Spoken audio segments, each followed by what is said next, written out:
একটা নতুন দিনের শুরুতে সবাইকে সুপ্রভাত জানিয়ে আমার ব্লগটা শুরু করছি। অনুপমের সারাদিনের চলা শুরু, হ্যাঁ শুরু আর একটু আগেই হয়ে গেছে। যাই হোক, কে কেমন আছো? আশা করবো সবাই ভালো আছো, আমরাও ভালো আছি। আগামীকাল গণেশ চতুর্থী, তো আজকে থেকে এই অফিসে তার প্রস্তুতি শুরু হয়ে যাবে। মানে পুরো দমে কালকে থেকেই শুরু হয়ে গেছে বলতে পারো। গতকাল চলেছে আমাদের মিটিং, তারপরে দায়িত্ব ভাগ হয়েছে। আমি কি কি দায়িত্ব পেয়েছি পরে তোমাদের সাথে বলছি। এখন বসে গেছি চা নিয়ে। যে যেখান থেকে আমাকে দেখছো সবাইকে অনেক অনেক ভালোবাসা আর অনেক অনেক শুভকামনা জানিয়ে নতুন দিনটা শুরু করলাম। আজ হলো শুক্রবার, আর শুক্রবারের সকালে এখন বেজেছে সকাল 7:15। আমার ভাতও এক ফুট দেওয়া হয়ে গেছে। আজকে করব আলু আর পটল দিয়ে ডিমের ঝোল আর ভাত। এই হচ্ছে আমাদের লাঞ্চের মেনু। আর একবারেই করে নেবো ডিনারের জন্য, হয়তো রাতে আর একটু কিছু টুকটাক করে নেবো। দিনটা শুরু করি, আমার সাথে থাকো, দেখতে থাকো, আশা করি তোমাদের ভালো লাগবে। ডিম সেদ্ধ করতে গিয়ে দেখছি একটা ডিম ফাটা। কালকে যদি দেখতাম তাহলে ওটা অমলেট করে নিলাম, তাই 3টে ডিম করেছি, রাতে একটা অমলেট করে ঝোলে দিয়ে দেবো। এখানে পটল ভাজা বসিয়েছি, পটল আলু দিয়ে ডিমের ঝোল করব বললাম তো। পেঁয়াজ, আদা, রসুন, কাঁচা লঙ্কা আর এর মধ্যেই ধনে গুঁড়ো আর কাশ্মীরি লঙ্কার গুঁড়ো দিয়ে একবারে একটু ঘুরিয়ে নিয়েছি মিক্সিতে। দেখো, পটল ভেজে তার মধ্যে সেদ্ধ করা আলু দিয়ে মশলাপাতি দিয়ে দিয়েছি। এই যে তরকারি রেডি হয়ে গেছে, ডিমের কারি আলু পটল দিয়ে। কি দারুণ দেখতে লাগছে না? রেডি হয়ে গেছি। দেখো এইটা দিয়ে কি আলো আসছে, দিদিদের দরজাটা খোলা আছে তো। রেডি হয়ে গেছি, আরেকজন বেরিয়ে গেছে। চলো এবার এগোই। বাজে এখন কটা? বেজেছে 9:30। আজকে একটু তাড়াতাড়ি যাচ্ছি, বললাম না পুজোর কাজের অনেক দায়িত্ব রয়েছে, সেগুলো পালন করতে হবে তো ঠিকঠাকভাবে। আসি কেমন, পরে কথা হবে আবার। টাটা। বলে না মানুষ সারা জীবন শেখে, আজকেও একটা আবার নতুন জিনিস শিখলাম, তাই তোমাদের সাথে শেয়ার করলাম। কি সুন্দরভাবে আম পাতাটাকে মালার মধ্যে অ্যাড করছে আমাদেরই একজন কলিগ আর কি। ও দেখো কি সুন্দরভাবে বানাচ্ছে। আমি ভাবলাম যে এটা তোমাদের সাথে শেয়ার করি। স্যারের পারমিশন নিলাম, স্যার বললেন অবশ্যই শেয়ার করতে পারেন। তো আমি এটা তোমাদের সাথে শেয়ার করলাম। আম পাতাটাকে কি সুন্দর করে বানাচ্ছে পুরো, দেখো একটা মুকুটের মতো করে। তারপরে কিভাবে এইটা মালার সাথে অ্যাড করছে সেটাও আমি তোমাদের সাথে শেয়ার করব। আমার দারুণ লাগলো। হ্যাঁ, ছোটো ছেলে, আমার ছেলের বয়সী হবে, কিন্তু দারুণ বানাচ্ছে। ওই জন্য বলে না সব সময় মানুষের কাছ থেকে শেখার থাকে, শেখার কোনো শেষ নেই। যতদিন বাঁচবে ততদিন মানুষ শিখবে। দেখো কি সুন্দর হলো জিনিসটা, দেখো দেখেছো কি ফাইন লাগছে না?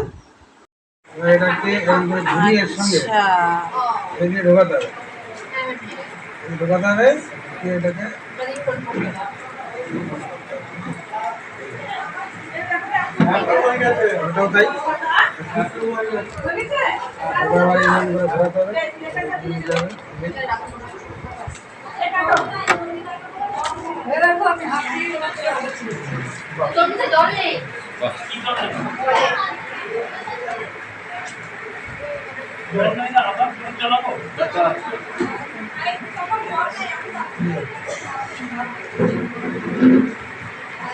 হবে কাজি দিয়ে রাখ, কাজি দিয়ে রাখ।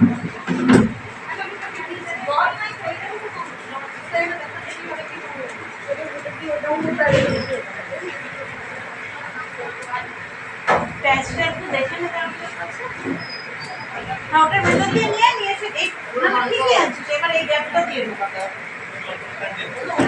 হ্যাঁ হ্যাঁ, হ্যালো স্যার,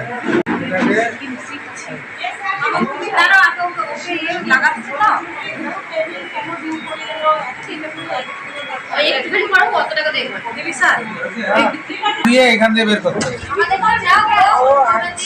এই যে ঠিক আছে, এবার এটাকে টেনে জায়গা মতো নিয়ে যাও। দেখো দেখো কি হচ্ছে ওখানে, দেখো কি সুন্দর করে করছে। এই দেখ, এবার এই পাশেরটা দেখে নে দিদি, এই পাশেরটা দেখ, একই জিনিস হবে। তুই দুদিক থেকে দিয়েছিস, মানে বাইরে থেকে। হ্যাঁ, বাইরে থেকে জায়গা নেই তো কোন দিকে বলবো।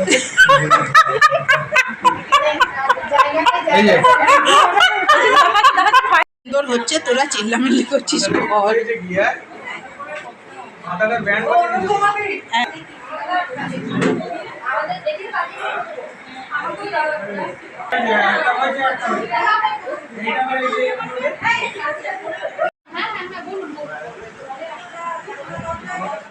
একবার বিছানাটার হাল দেখো। কালকে শাড়ি পরা হবে, তাই শাড়ি ব্লাউজ ম্যাচিং বার করা হচ্ছে। আরও দুজনকে হলুদ শাড়ি দেবো, সেই জন্য সব হলুদ শাড়িগুলো বের করেছি। এই হচ্ছে বিছানার বর্তমান পরিস্থিতি, ঠিক আছে? তারপরে দেখব কখন গুছাতে পারি।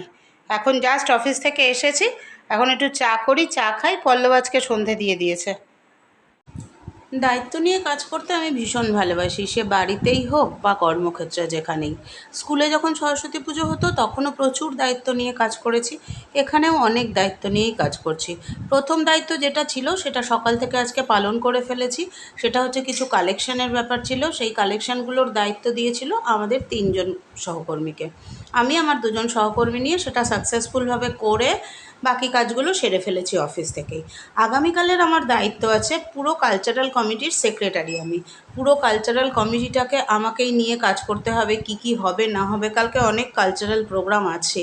তার পল্লবের দায়িত্ব হচ্ছে ইনগ্রেশনের। এই দুটো দিক আমাদের দুজনকে দিয়েছে। আমাকে বলেছে যে তোমার সাথে তুমি যাদের খুশি নিতে পারো, পল্লবকেও তাই বলেছে। তো আমি আমার সাথে 4টে মেয়েকে সিলেক্ট করে নিয়েছি। কালকে তো শাড়ি ঠাড়ি পরে সেজেগুজে যাব। তারপরে দিয়ে যতটা, দেখো একটা দায়িত্বে থাকলে জানি না কতটা শেয়ার করতে পারবো। তাও পল্লবকেও বলবো, আমি নিজেও করব, বা আমাদের অন্য সহকর্মীদের দিয়েও যতটা পারবো ভিডিও করার চেষ্টা করব। কালকে অর্কেস্ট্রা পার্টি আসছে, গান বাজনা হবে, তার সাথে কিছু কুইজ কন্টেস্ট আছে, মোমবাতি প্রতিযোগিতা আছে, ইত্যাদি প্রভৃতি সব থাকবে। তার মধ্যে আমরা খুব আনন্দ করব। কিন্তু যেহেতু পুজোর খাওয়া দাওয়া, তাই খাওয়া দাওয়াটা খিচুড়িই হবে। পরে একদিন আমরা অন্যরকম কিছু খাওয়া দাওয়া করব, আমরা এটাই বলেছি। কারণ নিরামিষের মধ্যে পুজোর দিন খিচুড়িটাই সবথেকে ভালো লাগে। তো খাওয়া দাওয়া হবে, সেক্ষেত্রে পরিবেশনের দায়িত্বও আমরাই নেব বলেছি। অন্য কাউকে দিয়ে, ছেলেদের দিয়ে পরিবেশন করাতে হবে না, আমরা মেয়েরা পরিবেশন করব। এখন ক্যাটারিং মেয়েরা চালাচ্ছে আর মেয়েরা পরিবেশন করতে পারবে না, এটা কি হয় নাকি? আমরা করে কালকে দেখিয়ে দেবো। চলো, রাতের মতো কাজকর্ম সারি, আবার আসছি তোমাদের কাছে। খাওয়া দাওয়া কমপ্লিট করে চলে এলাম, এবার শোবো। শোয়ার আগে তোমাদের সাথে একটু কথা বলে নিয়ে তারপর শোবো। আজকে কি হয়েছে জানো? এটা আমার দোষে, পুরোপুরি আমার দোষেই হয়েছে। সকালবেলা আমি পল্লবকে বললাম, তুমি কি আজকে বাড়ি আসবে খেতে? দেখো কি করবে। তো বলছে ঠিক আছে, বাড়িতেই আসবো, কাজের অতটা চাপ নেই, বাড়িতেই আসবো। হ্যাঁ ঠিক আছে। এবার পুজোর আয়োজন হবে, এইসব হবে, পুজোর পরে, পুজোর কথা পরে বলছি। এইসব হবে জেনে আমি ওর খাবারটা বাড়িতে রেখে গেলাম। ওর খাবারটা মানে কি, আমি ডিমটা রান্না করে, ডিমটা পুরোটাই ওখানে গ্যাসের ওপরে ঢাকা দিয়ে রেখে গেছি, আর ওর ভাতটা এখানে টেবিলে ঢাকা দিয়ে রেখে গেছি। এইবার অফিসে গিয়ে তো কাজে বিজি হয়ে গেছে, চলে গেছে সেই কোথায়, রানীগঞ্জের দিকে নাকি? আচ্ছা, ওই দিকে, ওই দুর্গাপুরে আমাদের যেখানে বিমানবন্দর, ওই দিকে কাজে চলে গেছিলো। এইবার ওখানে কাজে চলে গেছে, ব্যাস ফিরেছে তখন 4:30। খাওয়া তো হয়নি, বাইরে কিছু খেয়েছে, ওই যে ছোলা বাদাম ফাদাম মিক্সড ওগুলো খেয়েছে, আর তো এমনি বাইরে কিছু খাবে না। তো ওইটা খেয়েছে, ঘরে এসছে, অফিসে এসছে, বললো যে ওইটা খেয়ে জল খেয়েছে, খিদে মিটে গেছে। খিদে তো মিটে গেছে, আমার চিন্তা হচ্ছে তরকারিপত্র তো সব নষ্ট হয়ে যাবে, ভাতটাও নষ্ট হয়ে যাবে। এইসব ভাবতে ভাবতে তো আমি বাড়িতে আসলাম। বাড়িতে এসেই প্রথমেই ঢুকে হাতটা সিঙ্কে ধুয়ে নিয়েই দেখলাম যে তরকারিটা দেখলাম না ঠিক আছে, ফ্রিজে ঢুকিয়ে দিলাম। তারপরে ভাতটা দেখলাম ওটাও ঠিক আছে, জল ঢেলে দিলাম। তাই এখনও বলছে যে নষ্ট হবে না, কারণ ঘাটাঘাটি হয়নি তো। আর এমনিতেও না, আমার হাতের তরকারি নষ্ট হয় না। আমার মা বলতো কি বলতো, যখন বেশি কষিয়ে তরকারি রান্না হয় সেটা কখনো নষ্ট হয় না। তো যেহেতু আমি কষাই ভালো করে, সেই জন্য তরকারিটা হয়তো নষ্ট হয় না, বা জানি না কি, যে কোনো কারণেই হোক। ওগুলো দিয়েই খেলাম। খালি একটু কুমড়ো ভেজে নিয়েছিলাম, কুমড়ো ভাজা, কাঁচা লঙ্কা, একটু সর্ষের তেল দিয়ে। ওর তো সারাদিনে ভাত খাওয়া হয়নি, খাওয়া হলো।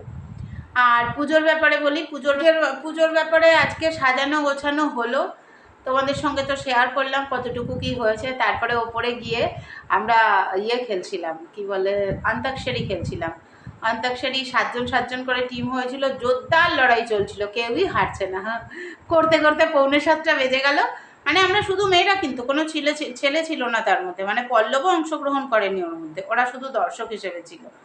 বেজে গেল তোমার 6:45, 6:45 বেজে গেল বলে দূরে দূরের থেকেও তো অনেকে আছে, তখন আমরা সব রওনা দিলাম, মানে ছুটি হয়ে গেল তারপরে আর কি। কালকে আবার 8টার মধ্যে অফিস যেতে হবে। 8টার মধ্যে গিয়ে 9:30 পুরোহিত আসবে। বাচ্চা দুটো মেয়ে আছে যারা ওই ম্যামের বাড়িতে আলপনা করছিল, ওরা দুজনেই আলপনা করবে। একটু আমাকে থাকতে লাগবে, আর যেহেতু কালচারাল সেক্রেটারি আমাকে করেছে, তো কালচারাল প্রোগ্রামের সাইডটা পুরোটা আমাকে দেখতে হবে। তারপরে কিছু কালকে কিছু কম্পিটিশান আছে, কুইজ কম্পিটিশান আছে, তারপরে ইচ্ছে আছে মোমবাতি জ্বালানোর প্রতিযোগিতা হবে, গান বাজনা, কালকের দিনটা একদম ভরপুর আনন্দ হবে, খাওয়া দাওয়া আনন্দ পুজো খুব ভালো হবে, দারুণ একটা দিন কাটবে। চলো তাড়াতাড়ি উঠতে হবে, আজকে রাতেই আমাকে ভিডিওটা এডিট করে আপলোডে বসিয়ে দিতে হবে। আজকের মতো টাটা বাই বাই, কাল আবার আসবো। সবাইকে গণেশ পুজোর অগ্রিম শুভেচ্ছা। গণপতি বাপ্পা মৌরিয়া।